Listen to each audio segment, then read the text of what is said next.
മെടിക്കാണോ നീ? നീലമോളെ, വേഗം പോയി റെഡി ആയിട്ട് വാ. ഞാൻ സ്കൂളിൽ കൊണ്ടുപോയി വിട്ടിട്ട് വരാം.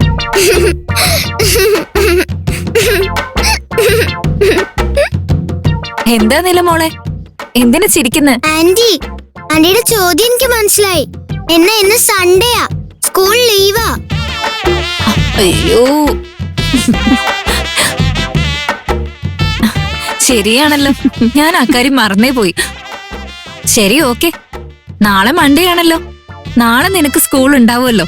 നാളെ എന്തായാലും നിന്നെ ഞാൻ തന്നെ കൊണ്ടുപോയി ആക്കാം. ഓക്കെ അല്ലേ? പ്രിയ, ഇന്നലെ ഞാനൊരു സഹായം ചോദിച്ചെന്ന് വെച്ച് എല്ലാ ദിവസവും അത് ചെയ്യേണ്ട ആവശ്യമൊന്നുമില്ല. നിനക്ക് നിന്റെ ഇഷ്ടംപോലെ ജോലിയുണ്ട്. എന്തെങ്കിലും ഒരു അത്യാവശ്യം ഉണ്ടെങ്കിൽ എന്നെ കൊണ്ട് വരാൻ പറ്റാത്തൊരു സാഹചര്യത്തില് ഞാൻ നിന്നെ ഫോൺ ചെയ്ത് പറഞ്ഞോളാം. അപ്പൊ ഹെൽപ്പ് ചെയ്യോ, അത് മതി. എന്താ വിജി, എനിക്ക് അതിന് മാത്രം എന്താ ജോലി ഇവിടെ ഇരിക്കുന്നെ? ഒരു ജോലിയില്ല. ലാപ്ടോപ്പിന്റെ മുമ്പിലിരുന്ന് HR-ന്റെ സംശയങ്ങൾ തീർക്കുന്നതാ എന്റെ ജോലി. നിലമോളുടെ സ്കൂളിലെ കാര്യമൊക്കെ ഞാൻ നോക്കിക്കോളാം. അത് വേറെ ആരും നോക്കണ്ട. നീ അത് വേണ്ടെന്ന് മാത്രം എന്നോട് പറയല്ലേ. നീ കടയിലെ ജോലി മാത്രം ശ്രദ്ധിച്ചാ മതി. വാ പ്രിയേ, നമുക്ക് ബ്രേക്ക്ഫാസ്റ്റ് കഴിക്കാം. ഇല്ലമ്മേ, ഇപ്പൊ അതൊന്നും വേണ്ടമ്മേ. ഞാൻ ദോശ ഉണ്ടാക്കി വെച്ചിട്ടുണ്ട്.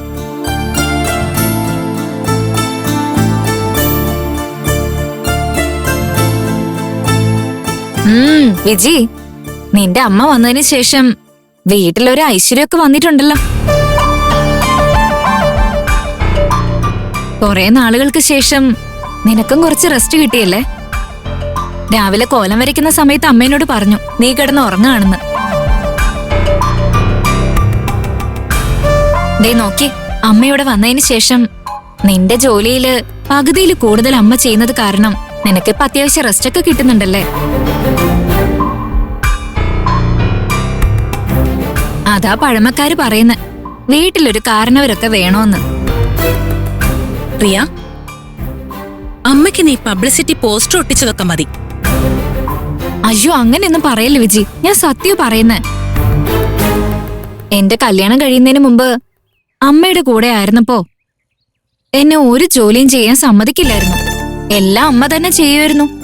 രാവിലത്തെ എന്റെ ടിഫിൻ തൊട്ട് രാത്രി ഉറങ്ങാൻ കിടക്കുമ്പോ ബെഡ്ഷീറ്റ് ഇട്ട് മൂടി തരുന്നതുവരെ എന്റെ അമ്മയുടെ കടമയായിരുന്നു. അത്രയ്ക്ക് വാത്സല്യത്തോടെ അമ്മ എന്നെ വളർത്തി. കല്യാണം കഴിഞ്ഞതിന് ശേഷം ഈ ജോലിയൊക്കെ എത്ര ബുദ്ധിമുട്ടാണെന്ന് മനസ്സിലാക്കി. അതൊക്കെ ഓക്കെ തന്നെയാ പ്രിയ, പക്ഷെ നമ്മുടെ ജോലി നമ്മൾ തന്നെ ചെയ്യണ്ടേ. എപ്പോഴും മറ്റുള്ളവരെ പ്രതീക്ഷിച്ചിരിക്കാൻ പറ്റില്ലല്ലോ. പറഞ്ഞതും കറക്റ്റ് തന്നെയാണ്. പക്ഷെ എന്നാ ഇപ്പൊ നിന്റെ അമ്മയുടെ വില നിനക്ക് മനസ്സിലായില്ലേ? എല്ലാം അറിഞ്ഞിട്ടും അറിയാത്ത പോലെ നിന്റെ ഇരിപ്പ്. കാരണം അമ്മയുടെ അടുത്ത് നിനക്കിപ്പോഴും ദേഷ്യമല്ലേ? അമ്മ അവിടുന്ന് വഴക്കൊക്കെ കൂടി ഇങ്ങോട്ട് വന്നു. പക്ഷെ ആ ലാവണ്യ ഇപ്പോ എത്ര ദേഷ്യത്തിലാണാവോ ഉള്ളത് ആർക്കറിയാം. അവൾ എത്ര ദേഷ്യപ്പെട്ടാലും എനിക്കെന്താ? ഞാൻ എന്റെ മോളുടെ വീട്ടിലേക്കല്ലേ വന്നേ.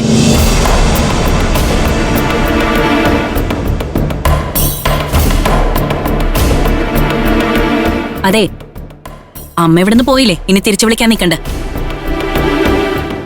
ഇനി പോയി കണ്ടുപിടിച്ച് കാല് വീണ് മാപ്പ് പറഞ്ഞ് തിരിച്ചു കൊണ്ടുവരാനാ നിങ്ങളുടെ ഉദ്ദേശമെങ്കിൽ എന്റെ തനി സ്വഭാവം നിങ്ങൾ കാണും. ലാവണ്യ,